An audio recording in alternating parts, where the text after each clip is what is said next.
महाभारत कभी भी इजी नहीं था। कि महाभारत कर रहा हूँ तो वो लोग हमेशा से पुरानी महाभारत से कंपैरिजन करते थे और उस समय वो महाभारत का क्रेज़ बहुत ज़्यादा था, ये सबको पता है। वो ऐसे भी मुझे पुकारते और ऐसे भी मुझे प्यार देते हैं।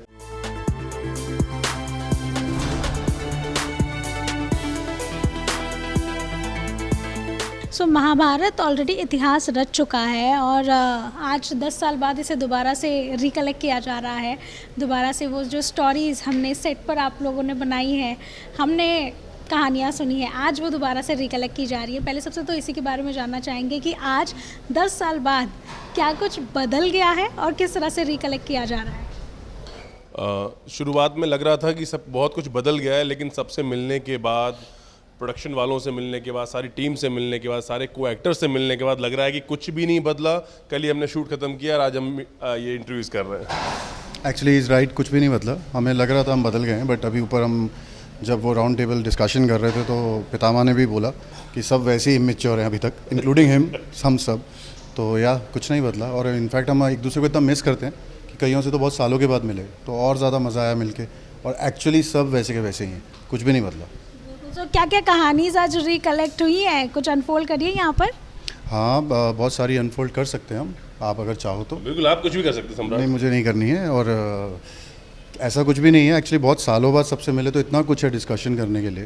जैसे पूजा से 10 साल बाद मिला हूँ और पितामह से भी 5-7 साल बाद मिला हूँ और सिद्धार्थ तिवारी जी से खुद मैं काफ़ी टाइम के बाद मिला हूँ। लास्ट नहीं, एक्चुअली मिले थे मड में, बट थोड़ी देर के लिए मिले थे। तो ऐसा कुछ नहीं है, बट हाँ बहुत मज़ा आ रहा है, बहुत गप्पे चल रही हैं और अभी ये चलेंगी और 4-5 घंटे। सबसे जैसा सम्राट ने बोला, सम्राट से और अर्जुन से मेरी बातचीत होती रहती है, दुर्योधन से भी होती है, लेकिन जो बाकी और लोग हैं उनसे मिलना मेरा बहुत कम होता है। द्रौपदी से तो मैं शायद 10, जब शो ख़त्म हुआ लास्ट मिले थे। उसके बाद गांधारी से भी आज ही मिला हूँ, मुझे तो नाम भी उसी नाम से बोलता हूँ मैं आज भी। बहुत मेमोरीज़ हैं, बड़ा अच्छा लग रहा है। वो फील आ रहा है कि हमारी फैमिली एक बार फिर से एक साथ हुई है। जो चीज़ें 10 सालों में मिस हो गई थी वो सब कुछ दिमाग में वापस से रिचार्ज हो गए हम लोग बिल्कुल। और बहुत मज़ा आ रहा है और जैसे भाई ने बोला कि बहुत मस्ती करने वाले अभी 2-4 घंटे में। और बट देन ऐसे में, क्योंकि जब आप कैरेक्टर्स में रहे और आज हम 10 साल बाद उससे रिकलेक्ट करते हैं, क्योंकि तब वो भले ही चैलेंजेस लगे हो, लेकिन आज तो ऐसा लग रहा होगा कि नहीं, it was all worth it, जो भी चैलेंजेस रहे हो या फिर। अभी भी आप बोलोगे करने के लिए तो मैं नर्वस हो जाऊंगा। महाभारत कभी भी इजी नहीं था।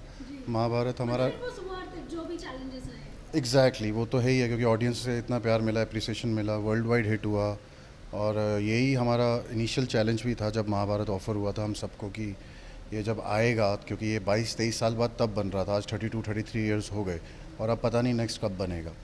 तो वो हमें तब भी पता था कि ये अगर हमने ठीक से नहीं किया, इनफैक्ट रिस्पॉन्सिबिलिटी थी जो हम ऊपर भी डिस्कशन कर रहे थे कि ये बहुत बड़ी रिस्पॉन्सिबिलिटी थी, जो शायद by the blessing of the God कि हम वो कर पाए।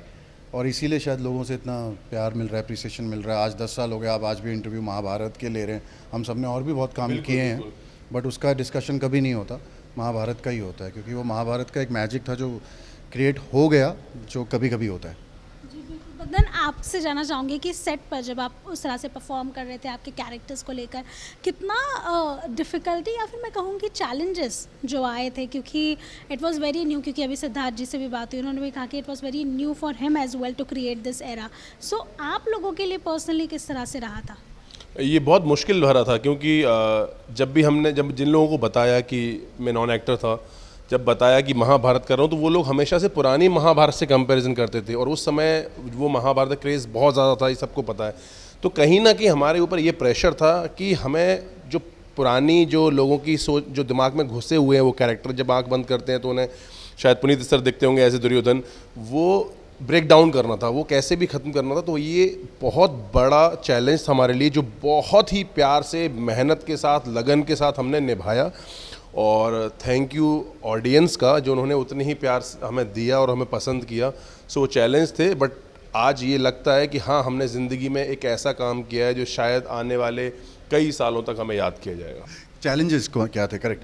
तो चैलेंजेस आप दे दो मुझे। चैलेंजेस एक्चुअली इसी महाभारत नॉर्मल रेगुलर शो नहीं है ना, वो नॉर्मल युग है। अभी का युग अलग है, वो युग अलग है। लैंग्वेज सबसे बड़ा चैलेंज हमारा, वो लैंग्वेज नहीं था। उससे बड़ा चैलेंज कॉस्ट्यूम, उससे बड़ा चैलेंज मुकुट, 5 to 6 kgs का मुकुट। ड्रेप जो हम लेते थे वो 6 to 7 kgs की पहनते थे, ज्वेलरी जो पहनते थे वो भी 3 to 4 kgs की होती थी। हॉर्स राइडिंग, उससे गिरना, वो सब में एक्टिंग भी करना और इमोशनली चार्ज भी रहना आसपास के एनवायरनमेंट में, ये सब एक रेगुलर वर्ल्ड से अलग है, मतलब रेगुलर एक्टिंग वर्ल्ड से अलग था। तो ये चैलेंज तो डे 1 से था। और जैसे हम उमरगांव से निकलते थे और दहीसर टोल क्रॉस करते थे तो वो कलयुग शुरू होता था, और जब वो हम उमरगांव पहुंचते तो द्वापर युग शुरू होता था। तो ये युग की जो शिफ्टिंग हमारी लाइफ में चल रही थी रोज़ की, ये अपने आप में ही बहुत चैलेंजिंग थी, जो महाभारत ख़त्म होने के बाद आज तक ख़त्म नहीं हुई है। तो ऑब्वियसली ये इससे ज़्यादा चैलेंजिंग क्या हो सकता है। बट ऐसे में क्योंकि ये कैरेक्टर्स काफ़ी अहम रहे आपके, मैं कहूँगी करियर में, किस तरह से आप देखते हैं इसे कि कितना एक टर्निंग पॉइंट रहा है आपके इस जर्नी में? टर्निंग पॉइंट ये रहा है कि हमने काम पहले भी किया था, सब कुछ कर रहे थे, बाद में भी कर रहे हैं, बट जो फेम, नेम, जो शोहरत, जो प्यार, जो मोहब्बत हमें मिली है ऑडियंस से, वो ना बाद में मिली, ना उससे पहले मिली, ना अभी तक मिली है, महाभारत से मिली। तो वो एक अपने आप में हमारे लिए, इससे बड़ा चेंज कुछ हो नहीं सकता। आज भी लोग और कैरेक्टर्स जो प्ले कर रहे हैं उससे नहीं जानते, युधिष्ठिर से जानते हैं, भीमा से जानते हैं, ये तो WWE से होकर आ गया, इसको वहाँ भी सब भीमा बोल रहे थे। तो महाभारत का अपने आप में इतना ज़्यादा शोर मच चुका था। हमें याद है, हम इंडोनेशिया जकार्ता की फ़्लाइट में थे और इंडोनेशिया जा रहे थे और जकार्ता हमारी फ़्लाइट लैंड हुई। अब फ्लाइट लैंड का टॉपिक ट्रेंडिंग नंबर 1 चला गया कि Mahabharat cast landed in Jakarta, और उस टाइम पे फीफा वर्ल्ड कप का मैच चल रहा था। फीफा वर्ल्ड कप का मैच, वो भी फाइनल्स का चल रहा था, वो सेकंड पे आ गया था ट्रेंडिंग में वर्ल्ड में। तो आप इमेजिन करो, मैं जो बोलना चाह रहा हूँ कि किस लेवल पे महाभारत चल रहा था। दुनिया पागल हो रखी थी, हम खुद पागल हो रखे थे कि कैसे परफॉर्म करें, कहीं कुछ भी हमसे कोई चूक ना हो, क्योंकि ऑडियंस बहुत ज़ोर से रिएक्ट करती थी, क्योंकि रामायण महाभारत जैसे जो शोज़ हैं, हर बच्चे को पता है क्या स्टोरी है। तो अगर आप उससे थोड़ा कैरेक्टर से इधर उधर करते थे तो हाथों हाथ डांट पड़ती थी। तो बट वर्थ थी वो डांट, अभी तक चल रही है। और आई थिंक ये तो हिस्ट्री बन चुकी है। अब अभी मतलब हम नहीं भी रहेंगे तो भी ये रहेंगे। तो ये तो ऊपर वाले की, मतलब हम थैंक यू बोल सकते हैं बस, और क्या। मेरी लाइफ में तो बहुत बड़ा ड्रास्टिक चेंज है, क्योंकि मैं छोटे शहर से आया, ना एक्टिंग बैकग्राउंड था, और उसके बाद भी मैं WWE, जैसे भाई ने बताया, मैं WWE में हूँ, शायद जहाँ पूरी 140 करोड़ की पब्लिक पॉपुलेशन में से सिर्फ 4 या 5 लोग हैं जो हम रिप्रेजेंट कर रहे हैं। फिल्म्स भी की, सब किया, बट आज भी जो भीम कैरेक्टर है ना, वो लोग नहीं भूल पाते हैं। मोस्टली जो भी लोग मुझे इंडिया से बाहर भी मिलते हैं, जो इंडियंस होते हैं, वो एज ए भीम मुझे पुकारते हैं और एज ए भीम मुझे प्यार देते हैं। तो मैं तो कि यही कहूँगा कि शायद अभी तक की जो लाइफ रही है मेरी, उसमें भीम ने जो कैरेक्टर है, उसने मेरी लाइफ को बहुत डिफरेंट लेवल पे ला दिया है। और उम्मीद करता हूँ शायद भविष्य में भी ये जो भीम शब्द है, जो मेरा नाम है, मेरा जो महाभारत का कैरेक्टर है, वो हमेशा मेरे साथ ऐसे ही मुझे सपोर्ट देता रहेगा।